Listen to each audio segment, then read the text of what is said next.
Yeah, Coach, y'all went through that rough stretch there for a few games, and I'm wondering how is the vibe different around the building now after two straight wins and coming off a big one against LSU? Well, I think you stay true to what we started off this summer with with Coach Muss and all of the concepts that we've been teaching, and eventually at some point, all that's going to start coming to a head, and you start playing well based on some of the concepts that we started with, and I think it just carried over. I think it's carried over from probably the last 4 games. You saw some things that were starting to take place with this basketball team, and then it all just started to come together in the last 2 games. I'm curious what your early impressions are of South Carolina as y'all start prepping for them. Well, they do go small on occasionally, and those guys are all creators off the dribble. They can create shots, can make some shots, and they're a big team, which now going to be a team that's going to, when shot goes up, they're going to get to the glass. You got a flyer in Bryant, who's Keyshawn Bryant, who's going to be on the perimeter. But anytime there's a shot or a drive to the basket, he's chasing that ball to the basket. So you got to rebound the ball. You got to take care of the basketball to not give them opportunities to score. No different than what on any basketball team you're trying to get done. Bob.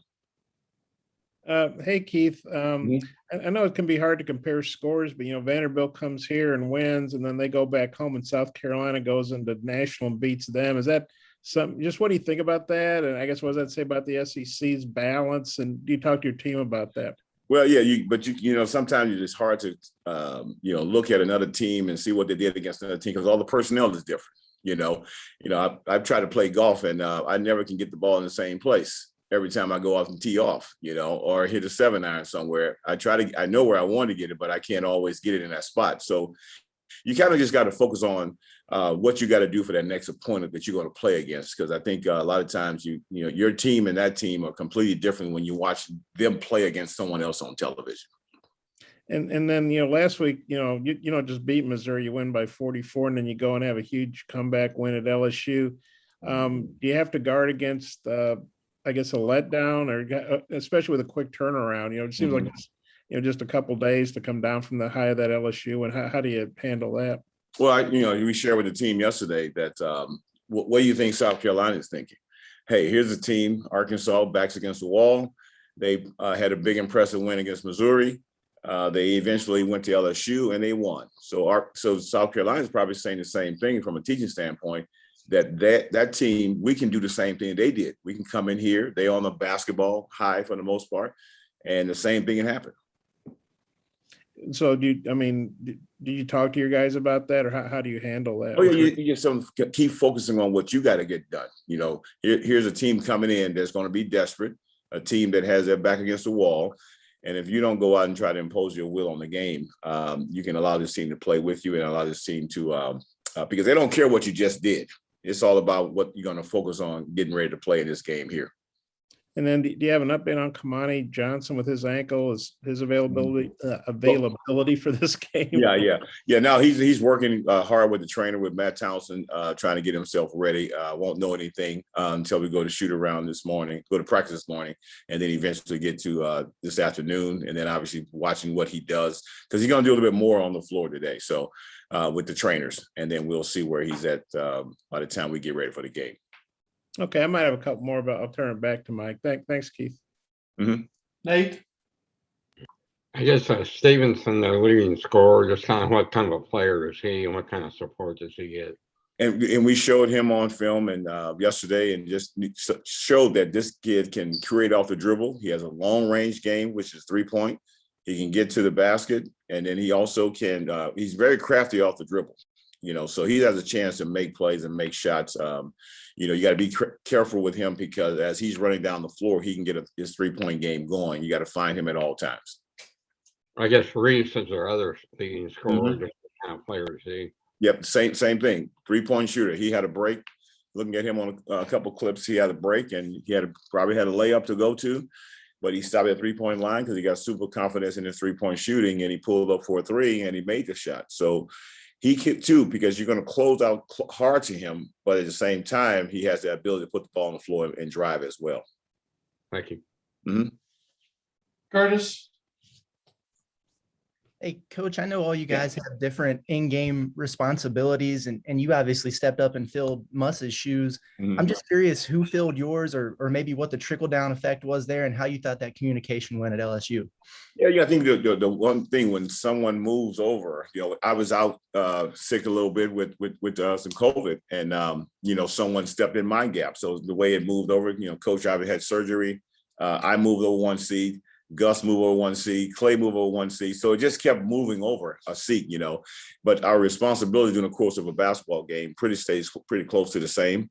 And so, the way that it's set up here, we all have responsibilities daily, and each guy is ready to fill into that spot because, when you incorporate recruiting in that, sometimes one of us is not here because we're out recruiting. And so someone fills that gap.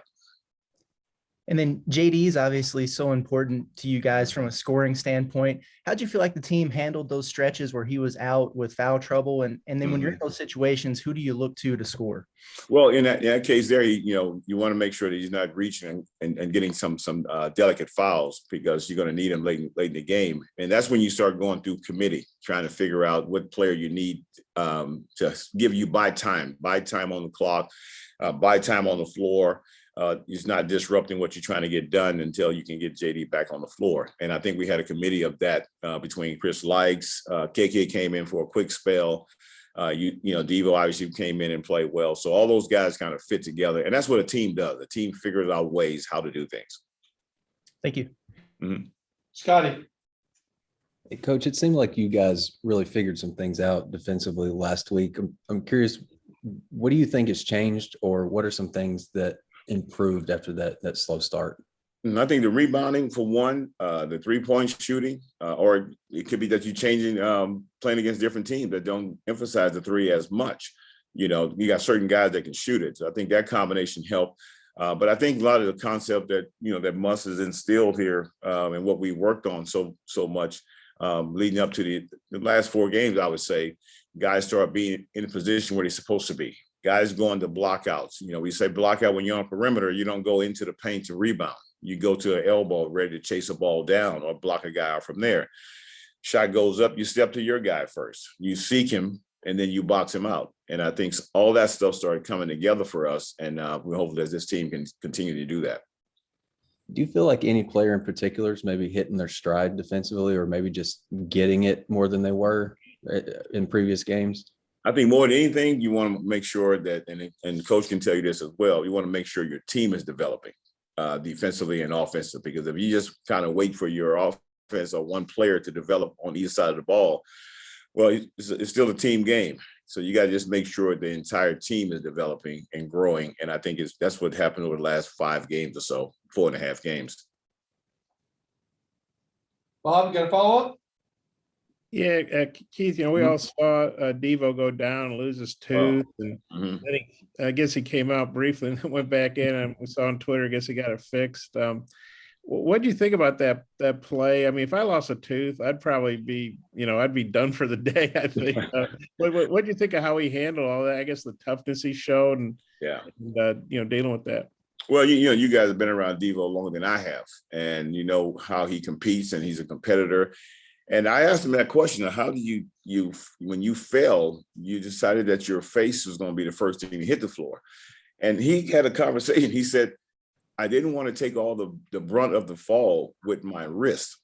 Now, how do you think that in the middle of a fall like that, a tumble like that? But that's what he was thinking, that I would just take it with my face and not embrace myself. So, but he's a competitor. He wanted to play, and was able to just bring the tooth over, hand it off to Matt, and then got back in the game. Did they put that tooth back, or is it a fake tooth, or do you know what I'm smart, but I'm not sure. I wasn't at the dentist, so I don't know what they did with it. Okay, I'll try to check on that. And then Stanley, he's obviously a scorer, but I know Eric had talked about how he needed to rebound more, and then he got 6 boards in limited minutes. What'd you think in 8 points? What'd you think of his game the other day, and especially with his rebounding? Is that something maybe he can build on? Maybe he just kind of got hey, I better rebound if I want minutes. Well, if a coach is telling you, and Coach Muss has told him this hundreds of times, and every other staff member as well, for you to have a chance to be productive on the floor, you got to rebound.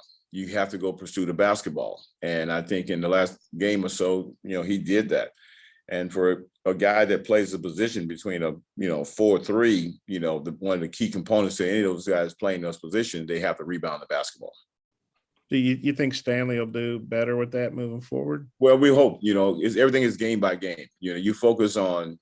These are not seasoned professionals. These are young men, student athletes that are still trying to grow, and you're trying to get them to do something that they haven't done before. There's demands on them rebounding. There's demands on them to focus on the game and how they approach each and every game, and that's what he's getting here.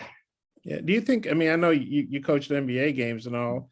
So it's not like you were a rookie the other day, but that was your first game coaching this team, your first game coaching as a college head coach.